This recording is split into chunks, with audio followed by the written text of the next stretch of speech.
今次我嚟新加坡咧，其實唔係淨係為咗睇 Formula One 咁簡單嘅。咁今次其實我已經定咗去新加坡係一個美食之旅。大家可能會問下，究竟新加坡有乜嘢好食呢？一陣間你咪知咯。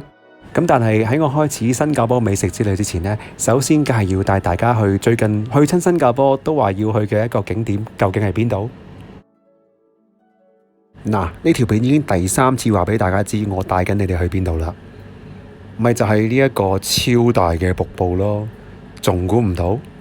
梗係樟宜 Terminal 1入邊嘅 The Jewel 啦。其實去得 The Jewel 梗係唔係淨係睇瀑布啦，仲要去佢哋嘅商場啊！嗱，以後新加坡買手信臨門一腳，唔記得咗唔緊要，走嚟呢度買林志源、買 Cooking Museum，唔使騰返去 Chinatown 買啦。好啦，事不宜遲啦，要去我新加坡美食之旅嘅第一站 Dempsey Hill。咁呢一個 Dempsey Hill，如果大家仲係唔知道係咩嚟呢？諗下好似香港嘅蘭桂坊，有好多靚嘢食。咁只不過呢 Dempsey Hill 嘅前身呢，就係軍營嘅，現時呢，就已經變咗一個大家去玩去 hea 嘅地方嚟嘅。咁而家見到嘅呢一間叫做 Jones the Grocer 呢，其實好似話係買 grocery 咁樣。咁事實上你亦都冇估錯嘅，因為呢一度呢，有好多靚嘢買嘅，譬如話呢一啲意粉啦。或者係呢一啲調味嘅醬汁啊、柴米油鹽咁樣啊，仲有呢啲好似 jam 咁樣噶，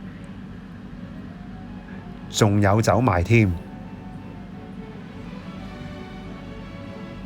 咁但係除咗賣 groceries 之外，呢度仲有嘢食。睇下呢杯咖啡幾鬼正！呢個 Egg Benedict 都唔錯啊，同我之前嗰啲酒店嗰啲有得比啊。不過叫得做新加坡美食之旅，我當然唔係咁行貨，淨係帶大家去食早餐啦。呢一間叫做 Candlenut 嘅餐廳，究竟有咩咁特別？我要帶大家去呢。因為呢一間餐廳正正就係米芝蓮1星推介嘅娘惹菜咯。嚟新加坡有乜嘢地道得過食新加坡娘惹菜啊？我今次嘅 menu 呢，就係叫做阿媽家姐，係咪有啲似日本嗰啲奧媽家姐廚師發辦嘅餐單呢？你冇估錯喎，因為呢一個呢，正正就係由廚師發辦煮翻晒當年阿媽教落嘅娘惹菜式。我極之推介呢個有肉骨茶 feel 嘅雞湯有 crab chicken ball。仲有呢啲一口餸啊，包括和牛啦、虎蝦啦、咖喱蟹等等。呢一個甜品朱古力真係好邪惡。好啦，新加坡作為一個華洋共處嘅社會，帶大家食完娘惹菜之後，梗係要帶大家去返食啲西餐啦。呢一個 Raffles Hotel 點解我而家先推介？因為佢喺9月啱啱完成歷時2年嘅大裝修，而家大家睇到嘅就係 Grand Lobby，我就會帶大家去食下午茶啦。其實我帶大家去咗咁多間唔同嘅酒店試佢哋嘅下午茶呢，最重要嘅一樣嘢唔係淨係要試佢哋嘅下午茶嘅 finger sandwich 啦，或者係 scone 啊等等食物，仲要係睇佢哋嘅餐具啦、佢哋嘅裝修啦，以至佢哋嘅服務嘅態度同埋質素㗎。所以呢，我今次呢都冇逐個去品評究竟佢哋 serve 嘅食物嘅質素如何，因為睇樣都知道真係好好啦。呢一個 scone 亦都可以話冇咩可以挑剔嘅地方。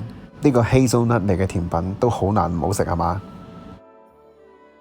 如果大家對呢一間酒店仲唔係好熟悉嘅話呢，等我都藉呢個機會呢，向大家解釋一下呢間酒店叫得做 Raffles Hotel，就當然係以 Singapore Founding Father Sir Raffles 嚟到命名啦。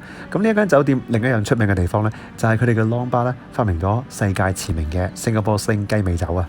當然，另一樣最令 Raffles Hotel 上下員工引以自豪嘅就係呢一間酒店咁多年嚟係 serve 過好多唔同嘅名人，例如係 Elizabeth Taylor、Ava Gardner， 仲有最出名嘅大作家 Hemingway。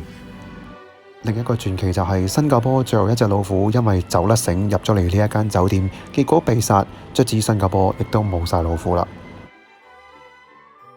去到第3站呢，就要帶大家食返一啲廣東菜啦。呢一間餐廳呢，就喺四季酒店入面，個餐廳名呢，就叫做江南春。咁雖然呢，我就冇特別食到佢哋米芝蓮推介嘅菜式啦，但係都有食到佢哋嘅 set lunch menu 嘅，就好似點心三拼啦、燒味三拼啦、龍蝦酸辣湯、西蘭花炒澳洲帶子。仲有蟹肉花雕雞油蒸麵線，同埋楊枝甘露。好好啦，壓軸一站，梗係要揾啲份量最重嘅餐廳啦。呢一間餐廳就係叫做 Audette，啱啱榮升米芝蓮3星推介嘅。呢間餐廳呢，位處於當年高等法院嘅登記處，餐廳嘅名呢，就係以主廚嘅嫲嫲命名㗎。咁我可以話你知啦，叫得做3星級嘅米芝蓮餐廳呢，真係一台難求。何況呢一間餐廳只係得12張台，唔早啲訂台，或者唔係好似我咁一個人可以攝到期嘅話，真係唔係細至易食到啊！入到嚟當然可以感受到樓底非常之高，裝修非常之雅致啦。而我張台呢，對正廚房，可以睇住晒佢哋一出一入，係咁好忙咁樣整緊餸㗎。嗱，我無謂班門弄斧學人哋喺度逐樣評價啦，但係我想同大家推介我自己覺得好好食嘅，好似呢一個燉蛋，仲有呢一個海膽，真係非常之新鮮。